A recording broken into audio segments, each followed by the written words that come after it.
Dijelaskan sedikit tentang buku yang Duka dari Nduga ini. Ya, buku Duka dari Nduga ini sebetulnya menceritakan tentang tragedi kemanusiaan di Kabupaten Nduga, Papua.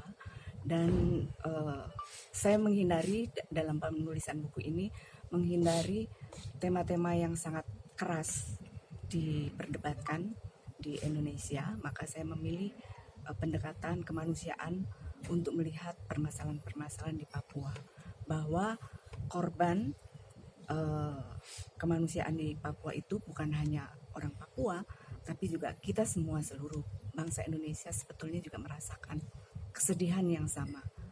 Ini yang pesan ini yang ingin saya sampaikan di buku Duka dari Nduga. Kalau untuk penulisannya ini berapa prosesnya, Mbak? Berapa lama? Kalau proses penulisannya saya hanya membutuhkan waktu 2 minggu ya, tapi risetnya saya memang mulai dari Oktober 2018 ketika terjadi pemerkosaan tenaga guru di Mapenduma itu dari 2018. Kemudian peristiwa itu benar-benar sangat membekas dalam hati saya, sehingga saya hampir tidak bisa menuliskan cerita-cerita itu, dan sebetulnya saya tidak percaya waktu itu, sehingga saya melakukan cross check lagi ke banyak pihak, dan terakhir saya ketemu dengan korban, kemudian banyak bercerita, saya mengkonfirmasi apa yang terjadi di Mapenduma ketika itu. Baru saat itu ketika saya sudah menemukan fakta-fakta yang terjadi, saya baru dengan cepat bisa menuliskannya. Makanya itu bisa selesai hanya dalam waktu 2 minggu. Terbitan pertama Bu, yang Ibu tulisin dari buku yang apa Ibu ya tulisin, Maksudnya dari pertama ini ya gitu dalam karya Ibu. saya sudah banyak menulis buku, Pak. Saya ada 20 buku lebih yang saya tulis. Udah di pasar kemana? Di seluruh toko buku Gramedia. Bapak dari mana? Dari media Media apa? Bilik Fakta. Hah? Bilik Fakta. Bidik Fakta. Iya. Oke. Iya. Ada lagi yang mau ditanya? Saya mau nanya lagi, Mbak. Boleh nggak saya selesaikan dulu dengan Siap. ini supaya nanti Iya. biar tidak mengganggu ya? Siap. Mungkin kan kamu butuh suara yang lebih ini. Saya ingin bertanya tentang gimana sih pendapat Ibu tentang isu Papua yang mungkin yang diputar balikan dengan media yang sekarang gitu. Ya. Jadi kalau saya melihat Papua itu tidak bisa hanya melihat dari satu sisi.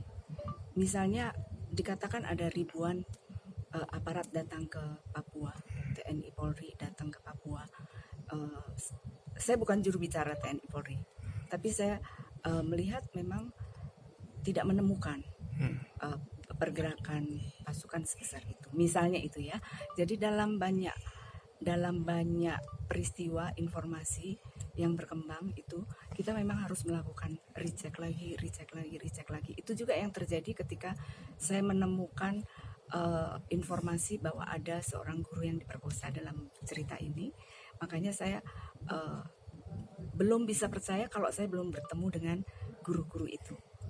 Itu yang bahkan ketika saya sudah bertemu dengan teman-teman guru itu, saya masih harus bertemu dengan korbannya langsung gitu. Itu yang begitu sulitnya untuk memperoleh informasi yang paling akurat di Papua. Selain karena jaringan informasinya yang sulit, penyebaran informasi itu juga simpang siur. Misalnya ada yang mengatakan terjadi sesuatu di Kabupaten Nduga, kita sulit sekali mengakses, bukan karena kita tidak dikasih kesempatan. Saya dikasih kesempatan untuk ke sana, tapi faktor keamanan, faktor kesulitan geografis, faktor kesulitan alam itu yang membuat kita jadi sulit untuk melakukan recheck langsung. Ada lagi? Baik, mengingat korban Papua yang mungkin banyak yang tidak diketahui kita mungkin yang di Jakarta, mungkin pemberitahuan ini mungkin hanya orang dalam ya, misalnya kayak mahasiswa, pergerakan mahasiswa. Itu apa pendapat Ibu? Maksudnya bergerak gimana? Korban yang di Wamena atau korban Papua yang di sana. Mungkin kan di media itu kan kita nggak tahu yang nasional. Yang kita tahu itu cuma dari pergerakan mahasiswa, dari diskusi-diskusi. Jadi apa pendapat Ibu tentang itu? Ya. Jadi saya memang kesulitan untuk mengakses pengungsi. Sorry, bentar.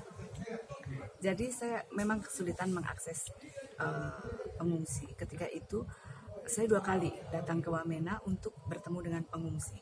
Waktu itu saya ditemani juga dengan Pater John Jonga untuk ketemu dengan pengungsi, tapi tidak ada apa namanya kamp pengungsi. Jadi ketika itu saya tidak jadi ketemu gitu. Saya tidak bisa menjelaskan soal korban pengungsi itu karena saya memang tidak melihat dan tidak bertemu langsung dengan para pengungsi. Bahwa ketika terjadi peristiwa di Kenyam itu memang ada pergerakan masyarakat pendatang keluar dari Kenyam, itu memang ada. Tapi apakah itu bisa langsung kembali atau mengungsi di mana? Nah, itu sepertinya menyebar ke keluarga-keluarga mereka di Timika, di Wamena, makanya saya tidak bisa menjelaskan soal itu. Oke,